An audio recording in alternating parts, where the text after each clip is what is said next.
Salve, salve! Mais uma live aqui pro canal Jung é Mil Sons.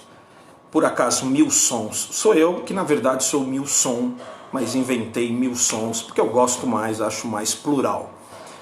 Me considero psicanalista junguiano, supervisor, acompanhante terapêutico e estou aí coordenando um curso de formação em AT, junto com Camila Reis, que nós enveredamos nesse ano, mas já é o terceiro ano de curso, né, dessa empreitada.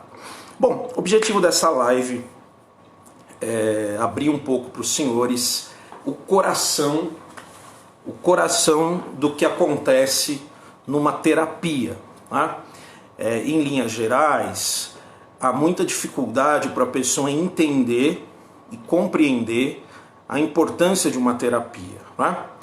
No senso comum, as pessoas brincam muito, né? Eu tenho uma grande amiga, acho que eu já falei isso em outro vídeo, que ela diz o seguinte: entre fazer terapia e conversar no bar com amigos, tomar uma cajibrina e um corote, eu prefiro ir para o bar, né? É mais negócio para mim ir para o bar. E há uma outra galera que hiperdimensiona a terapia, né? Como se a terapia fosse o único caminho para o sujeito se desenvolver e crescer e enfrentar os seus conflitos, né? Então, a ideia do que acontece no ambiente terapêutico, né? Claro que eu estou me referindo aqui às psicanálises no plural, né? Ou às práticas do inconsciente. O que acontece numa relação terapêutica? Né? É essa pergunta que eu vou aqui desdobrar, né? Quando uma relação de fato é terapêutica, né? E qual é o lugar do psicanalista nessa história, qual é o lugar do analisante, tá? A ideia aqui é amarrar esse assunto, a ideia aqui é amarrar o que acontece dentro de uma terapia, para que você que me ouve, talvez clareie o que é uma terapia e tua vontade de fazer terapia aumente ou não, né? Mas eu acho que o conhecimento, ele é o verdadeiro poder, né? Quando nós conhecemos algo, nós podemos escolher se a gente vai por esse caminho ou não. Então, bem-vinda Renata, bem-vinda a todo mundo que está chegando.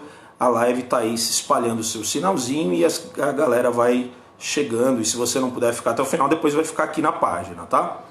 Bem, então vamos tentar primeiro dar um pontapé inicial para definir o que é um processo terapêutico, tá? Parece simples, mas não é. Para definir isso, eu me baseio em Jung e em outros autores das psicanálises, tá bom? Então esse é o pontapé inicial, vamos deixar isso bem redondinho. O que é uma terapia? Então, vamos clarear isso. Terapia é um encontro de duas personalidades humanas, tá? Estou definindo aqui terapia no espaço de 2, nesse recorte, em que há uma pessoa procurando ajuda e outra pessoa destinada a ajudá-la, tá?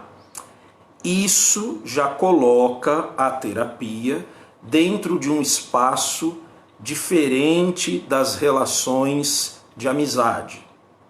Quando você vai para um amigo na mesa do bar desabafar dos teus BOs e geralmente falar das suas relações amorosas fracassadas, você não está numa relação assimétrica.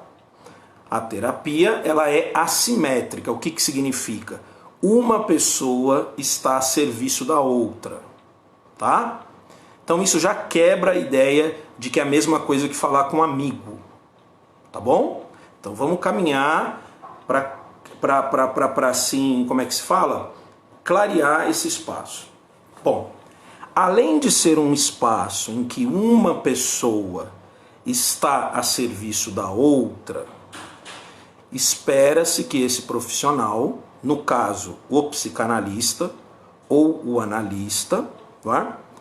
Tenha algum tipo de técnica, né, de construção teórica para escutar o inconsciente. Beleza? Então, além de ser uma relação assimétrica, espera-se que esse profissional tenha algum tipo de técnica para escutar o seu inconsciente, né? O inconsciente dele e o seu inconsciente.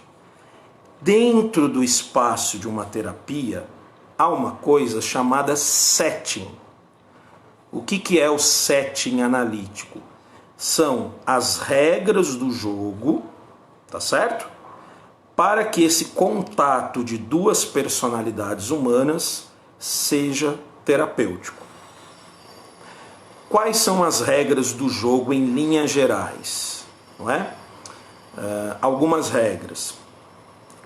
Se estipula um horário da semana, uma frequência na semana e abre-se a ideia de que no espaço de terapia o sujeito deve falar de tudo o que se passa em sua cabeça, em suas emoções, em suas fantasias, sem nenhum tipo de censura.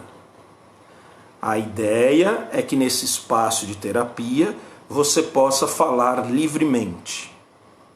Tá certo? Então estamos construindo a noção do que é terapia. Já o psicanalista, ele tem como obrigação e dever ético ter sido analisado, ter feito a sua própria psicoterapia e estar realizando, se for o caso, ter um espaço de supervisão em que outro colega o ajuda a pensar a relação terapêutica e ser alguém que estuda psique, ser alguém engajado com as questões da alma humana, tá? Esse é o dever ético desse profissional. Dentro dessa relação terapêutica que se estabelece, também há o sigilo, ou seja, o psicanalista tem o dever ético de não expor para outrem aquilo que seu analisante coloca na sessão, tá? Isso é uma outra amarra de um processo terapêutico. Então, pegando um pouco a visão de como funciona, muito bem. Você deve estar aí se perguntando, tá, claro que aí tem os honorários, né, tem o pagamento da sessão, tem a frequência, às vezes uma vez por semana, outras vezes duas. O Freud atendia 6 vezes por semana, né? Um outro contexto econômico, político e social, tá? Muito bem. Você deve estar aí se perguntando, uma vez que eu topo esse trabalho, esse contrato, esse setting, esse enquadramento, esse jeito de procurar ajuda, né? O que acontece dentro de uma terapia? Que tipo de experiência que acontece ali? Falando assim coloquialmente, no que isso vai me ajudar, né? Eu topei esse enquadro, esse processo, esse caminho. Por que isso é melhor do que eu falar com um amigo? Por que isso é melhor do que eu ir para a religião? Por que isso é melhor de eu me envolver com coisas artísticas? Qual é o diferencial desse espaço terapêutico? Queridos, o diferencial é que uma vez que você tenha um ambiente protegido, um ambiente sério, um ambiente que alguém esteja ali de fato, integralmente dedicado para te escutar, né? Essa configuração, essa estrutura, esse espaço é muito semelhante a um tipo de processo que antigamente nós chamaríamos de xamânico, nós chamaríamos de magia, nós chamaríamos de, olharíamos com certo pendor místico, né? Ou seja, essa relação terapêutica, ela terá uma configuração que proporcionará para você experiências incomuns. Experiências com a profundidade. experiências com a alma, usando aqui a expressão de James Hillman. O que é a alma, né? A alma é tudo aquilo que mora nas profundidades. O nosso ego, o nosso eu, a nossa personalidade do dia a dia, ela é um pedacinho, a pontinha do iceberg, né? A piroquinha do iceberg ali para cima. A alma são os testículos que inundam o oceano, né? Uma comparação um pouco horrível, né? Mas a alma seria tudo aquilo que está submerso no oceano, tudo aquilo que está nas profundezas, não é? E os senhores, notem que coisa interessante, a psicanálise provou, né, dentro da sua prática, que essa piroquinha chamado ego, que essa consciência, que esse eu, é a parte menos importante da personalidade. Por isso que os autores dizem que a psicanálise introduziu uma ferida narcísica, quando a gente entende que não somos senhores da própria casa. Não somos senhores da própria casa. Em verdade, não é o nosso ego, não é o nosso complexo de eu que dá as cartas do jogo. Em verdade, qualquer concepção de felicidade, de alegria, de uma vida ridente, potente, criativa, amorosa, energizada, espontânea, resiliente, a porra toda que você quiser dizer, tudo isso só é possível se esse sujeito está em sintonia com as suas próprias profundidades, com a sua alma. Estão entendendo? Pegaram até aqui? Vamos seguir. O que acontece numa análise é que você vai se desnudar, você vai se abrir, você vai falar livremente de assuntos que muitas vezes você nunca falou e nem sabia que existia dentro de você. Então, o grande ganho de uma análise é que ao falar aquilo que eu nunca falei para ninguém, eu me dou conta de coisas que eu achava que não existiam em mim. Capite? Vou repetir. Ao falar diante desse setting, dessa estrutura, desse ambiente, dessa configuração mágica, arquetípica, né? dessa construção ética, diante desse profissional que escuta sem julgamento, sem censura, sem conselho, se for um bom profissional, é claro, quer dizer, nesse espaço mágico, transferencial, você irá descobrir que há coisas em você que você não sabia que existia. E que essas coisas que você não sabia que existia te influenciam mais do que você pensava. Tá? Muito bem, muito bem. Ah, então você está dizendo que um psicanalista nada mais é que uma orelha. Uma orelha mágica, né? Não, senhores, não. Essa é uma parte de um procedimento analítico, né? Mas esse psicanalista, esse analista que está te escutando, ele também participa do processo terapêutico e ele, com o decorrer do tempo, do vínculo, da relação terapêutica, cabe a esse profissional trazer a você aquilo que você não quer ver.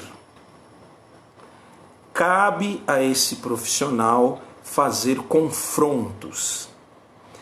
Cabe a esse profissional apontar questões que te incomodem. Então, senhores, se tudo correr bem numa terapia, você vai sair da terapia com muito ódio.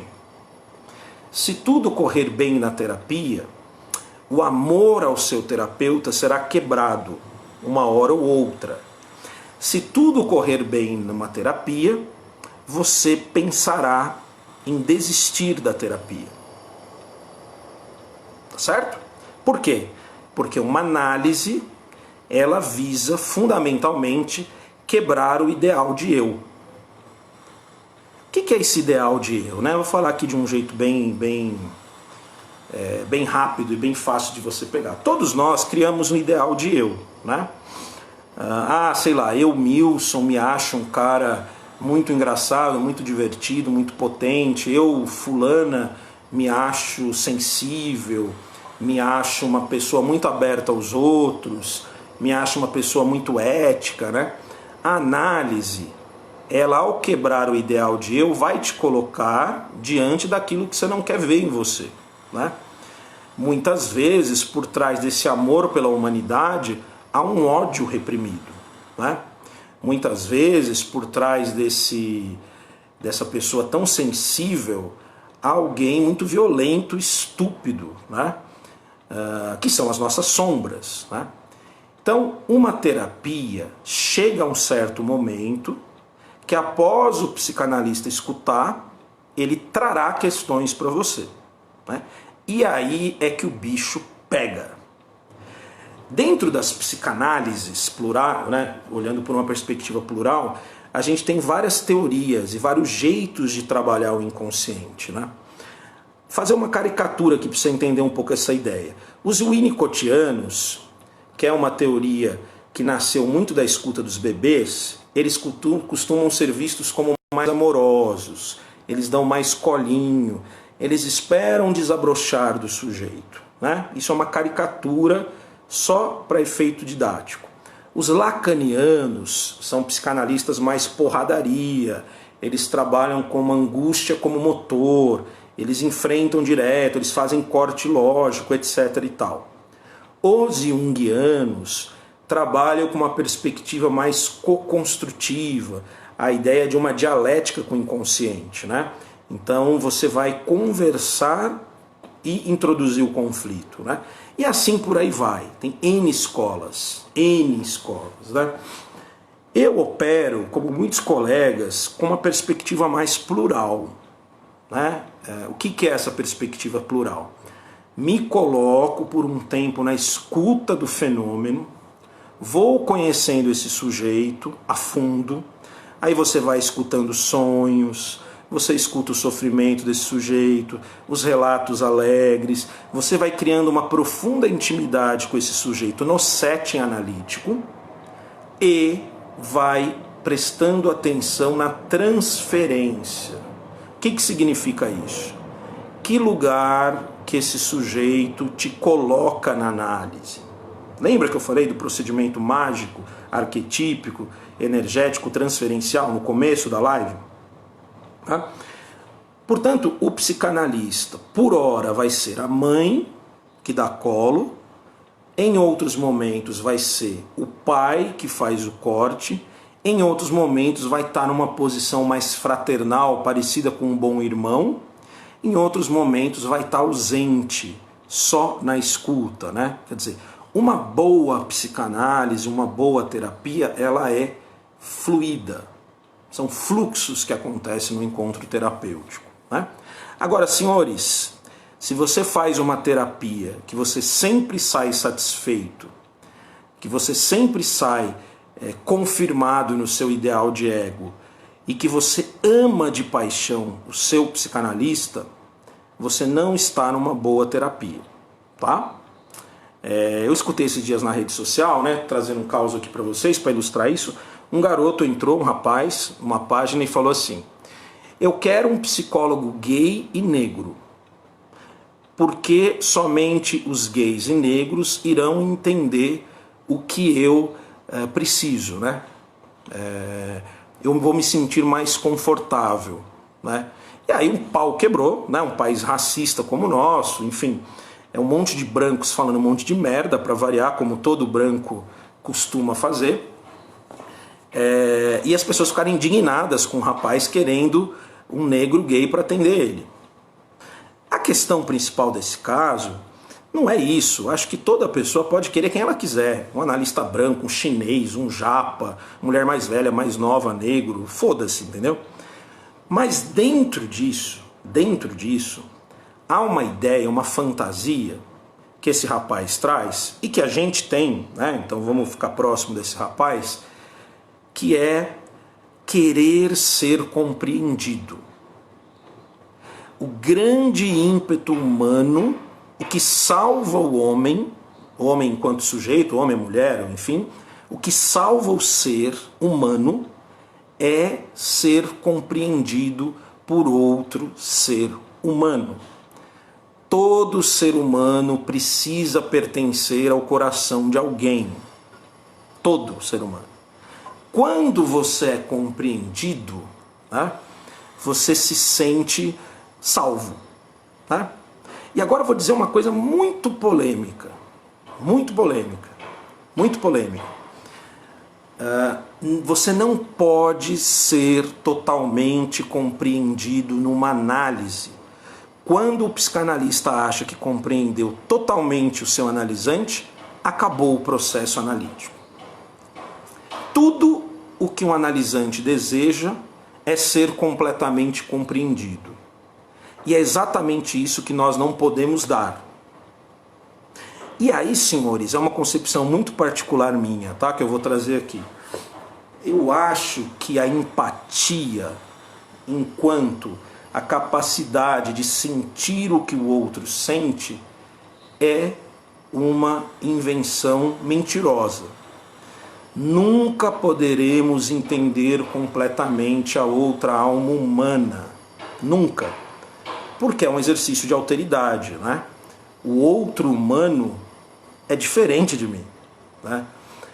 O máximo que eu posso fazer enquanto exercício empático é me aproximar, é ficar pertinho da fronteira, é ver a terra prometida que há no outro, né? Porque o ser humano não é definível, né? O ser humano, lembra? O ego é uma pedrinha e abaixo do ego há uma montanha gigantesca escondida, né? Então, quero dizer isso, uma boa psicanálise, uma boa prática terapêutica irá confrontar o sujeito. E é uma arte fazer um bom confronto, sem ser violento, mas tão pouco ser covarde, né? Então, essa dosagem é o que qualifica um analista sensível de um analista estúpido, né? Mas que o confronto precisa vir, precisa, tá? Bom, vamos às perguntas, estamos finalizando aí a live. Eu dei aqui um panorama geral de uma terapia, do que acontece dentro de uma relação terapêutica, o que seria o confronto, né? Tentei distinguir a relação terapêutica de relações usuais, comuns, de bar, de boteco. A Renata traz a seguinte pergunta: e quando a pessoa se apaixona pelo psicanalista? Muito comum, Renata, muito comum essa experiência. A paixão pelo psicanalista, ela é o exercício do eros, né? Não podemos viajar muito na questão da terapia. O que acontece numa terapia? São duas pessoas humanas, fechadas numa condição especial, há um sujeito ali disposto a escutar e há outro falando sobre tudo, e trazendo sonhos, censura, fantasia sexual, transou com não sei quem, não deu certo isso, não deu certo aquilo. Ou seja, essa pessoa que é um analisante, ela está abrindo a vida para outro. Nada mais natural de que lá pelas tantas, esse analisante tenha tesão pelo seu psicanalista. Isso pode ser homem com mulher, mulher com mulher, homem com homem, né? A gente tem um nome um pouco técnico para dizer isso, que é a transferência erótica, né? Bom, aí começa o processo. Uma das regras da psicanálise mais radicais e sagradas é a abstinência. Jamais um psicanalista pode ficar, transar, seduzir, se valer desse espaço para ter algum tipo de experiência com o seu analisante. Quer dizer que todos seguem essa regra? Não, né? Mas não mesmo. E essa transferência erótica, ela pode servir para uma experiência de avanço da terapia, da análise, ou seja, fatores misteriosos levam o analisante a se apaixonar pelo analista. É ideal que esse analisante possa falar isso para o analista, né? Isso ser trabalhado, ou isso pode servir para que o processo terapêutico não caminhe. isso entraria um pouco numa resistência, né? A paixão pelo analista como uma forma de resistir aos processos do inconsciente. Achei um pouco complicado essa minha explicação, mas é porque é um papo complicado mesmo esse, da transferência erótica, né? Mas eu entendo que é o Eros, né? Eu já atendi muitas pessoas, né? Vou trazer aqui um testemunho, que viveram essa experiência da paixão pelo analista, no caso eu. Nós, na escuta analítica, com supervisão, terapia pessoal, entendemos que o eu não sou eu. Então um bom psicanalista não vai pessoalizar isso, tipo, nossa, Milson, você é sedutor, né? Você é mó gato, puxa, ó, a mina tá apaixonada por você. Você não vai fazer isso. Você é um idiota se fizer isso.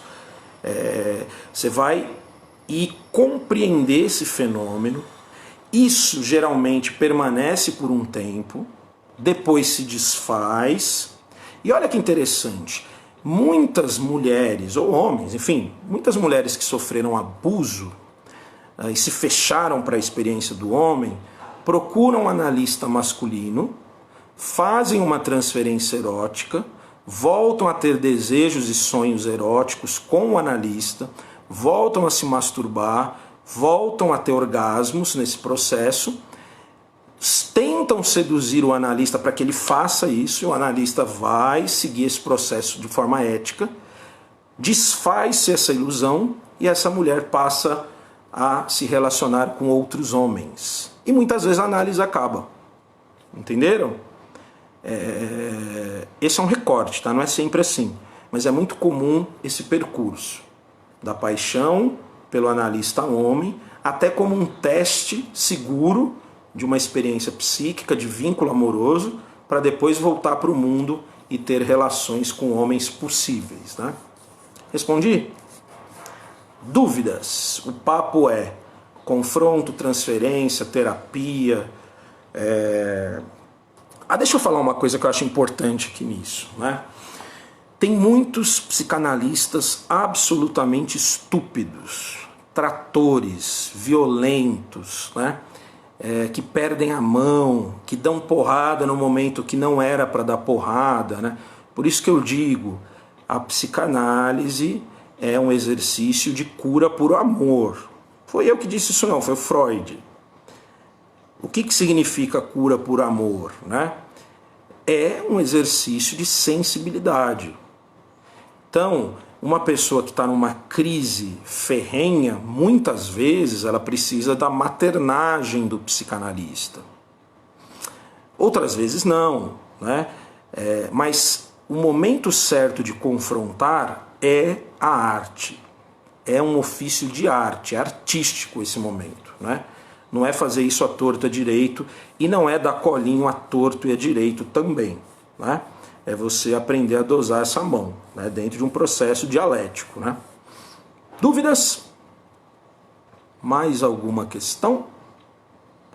Senhores, acho que a Estela não sei se está aí ainda, Renata e mais alguém que tenha passado.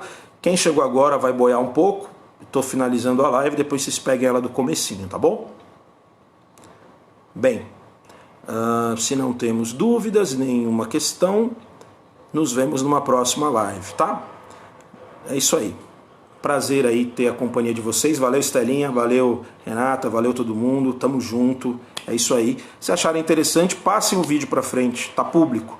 Joguem aí na TL de vocês, na timeline de outros grupos, tá bom?